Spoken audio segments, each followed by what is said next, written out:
My name is Dr. Megan Kaylee McPhee McGlone. I'm a doctor of physical therapy, certified fitness instructor, fierce mental health advocate, and owner of Lovely Bones. Welcome to Educated, Empowered, and Enthused. I'm so glad you're here. I founded Lovely Bones officially in January of 2021 with the main goal of helping people thrive in an exercise routine that serves them, that actually serves them physically and mentally. And I hope to do that through many means, including this podcast, as a platform to share a wealth of science-based, psychologically informed fitness knowledge with you. So when it came to deciding the topic of this episode, I sat myself down and asked myself, if I could tell people just one thing in my entire career, what would it be? One single thing. And immediately my mind shot to the fact that exercise is not and should never be a punishment. Exercise is not a punishment. The perfect focus for my very first episode. Today, I'm here to simply affirm for you the fact that exercise is meant to build you up physically, mentally, even socially, emotionally, if you let it be a conduit for that. It's meant to keep us healthy, and it will never serve you if it's used as a form of punishment. And maybe that sounds obvious to you in this moment, big duh, but who among us hasn't had the temptation, like even once in their lives, to burn off what we ate, or maybe you've pushed yourself harder than you otherwise would have to make up for a workout you missed, a rest day you took, or maybe you simply initiated a session of exercise with the motivation of shrinking yourself or changing yourself in any way because you're not satisfied with what you see in the mirror. I have been there. I mean, obviously, countless people have been there, but these are all signs that your relationship with exercise could benefit from some reframing.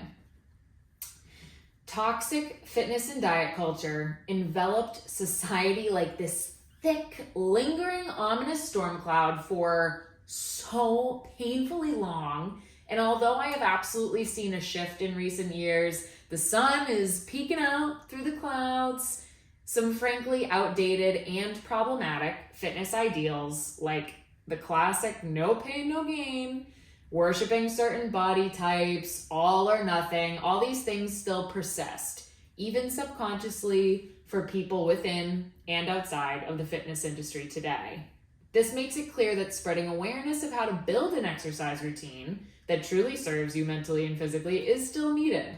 The long and short of it is, having the tools to create and stay consistent with a routine that challenges you but doesn't overwork you, and shifting your mindset to make sure that every time you work out, you're doing it as a form of self-care. Exercise is literally made to enhance your health, not to break you down.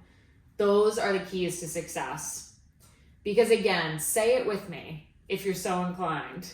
Exercise is not a punishment, right? I hope that fuels you. It is so not a punishment that in fact it's the exact opposite. It's a celebration of what we can do. Movement is healing. Physical activity dosed appropriately can literally heal people. If you can move your body, and I'm talking like even squeeze your muscles just a little bit, you have the capability to tap into endless disease fighting, injury preventing potential. The most natural inherent ability within us as humans is movement, whether it's our heart beating or our lungs expanding as we breathe. Our ability to tap into ourselves is medicinal. And as a human being, which if you're listening to this podcast, I can only assume that you are a human being, what truly is more incredible than that? And even given how magical and reverence-worthy the healing powers of movement are, exercise, again, was exploited for so long. It was used as a method of attempting to fit some societally determined beauty standard, and people made literal millions off of others' willingness to buy their products or try their intense, non-science-based programs to feel better about themselves. Even in the setting of athletics, with people focused on improving certain sports or skills, physical fitness has been prioritized over health and mental well-being again and again and again. But no skill or physique is ever worth the cost of joint pain, muscle ache or injury, mental health struggles, and decreased overall long-term quality of life. Not to mention poorer sleep hygiene, hormone issues, the list goes on and on and on. We were conditioned to overwork ourselves, and we were taught, sometimes slyly or subtly, that rest is for the weak. But science tells us that appropriately dosed exercise, which doesn't constantly exhaust you nor cause you pain, is the best choice for your health. And the best part of that is that you have the power to decide what role exercise plays in your life. If I could tell you nothing else, I'd tell you that you deserve to have a long, happy, healthy as possible life where some joyful form of movement is enjoyed as a part of your routine. If you feel like your workout routine is not serving you, you're struggling with chronic aches and pains despite trying to be fit and healthy, definitely I suggest talking to a trusted professional. So, here are some tools for your toolbox to start reframing your mindset around exercise today, right here, right now. 2 simple tools. Tool number 1, before you exercise, just simply pause and think about your why. If you find that your intention is punishment related or generally based in negativity, dare I say even self-hate, try not to judge yourself, because this is something so many people struggle with. It's not a you problem, it's a society problem, and we're all working on it. I have a lot of hope. But point being, pause, think about your why, and without judgment, just take note of it. And if it feels good for you, you can set another intention in that moment, one that is founded in self-love. Examples include, I want to do this workout to get stronger.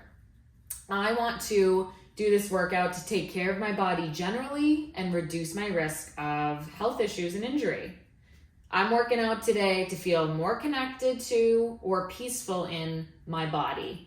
All of those intentions work, and I encourage you to find something that feels good for you in any given moment. Tool number 2, after a few times of using tool number 1, just sit back and reflect. Notice if you felt differently after reframing. Notice if you feel better generally after the workouts where you reframe that mindset, or you feel more motivated to exercise generally because it's now morphed into this beautiful ritual of self-care versus something that you were dreading doing for potentially a really, really mentally harming reason. Again, it may sound super simple, but those 2 tools can change the game. They absolutely did change the game for me. But even with trying all that, if you're still stuck in a rut of doing forms of exercise that do not serve you, you're having a big issue reframing, you can always work with me. I provide personalized exercise programming services where I curate a routine focused on meeting your goals and provide education on how to structure your week and find the right amount and combination of workouts for you.